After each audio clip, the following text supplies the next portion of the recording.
আমি জানি না আর কিভাবে চাইলে তোমায় পেতাম। আমি তো আমার সাধ্য মতো তোমাকে চাইলাম, খোদার কাছে চাইলাম তোমায় মোনাজাতে দু হাত তুলে। তোমারও চাওয়া উচিত ছিল, কিভাবে পাবো তোমায় তুমি আমায় না চাইলে। আমার চাওয়াটা বেশি কিছু ছিল না, আমার চাওয়াটা ছিল খুবই সামান্য।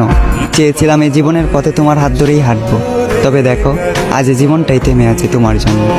এ দু চোখে আগে ছিল প্রেম ভালোবাসা, তবে এখন দুঃখ আর হতাশা।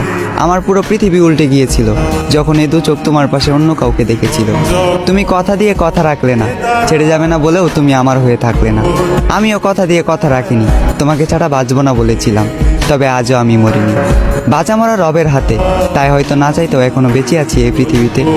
এত কিছুর পরেও যে রব আমায় বাঁচিয়ে রাখলো, শুধুমাত্র তিনিই জানেন আমি কিভাবে বেঁচে আছি। আজ আমি সবার চোখের আড়ালে চোখের পানি মুছি, সবাইকে দেখাই সুস্থতা, মুখে মুচকি হাসি।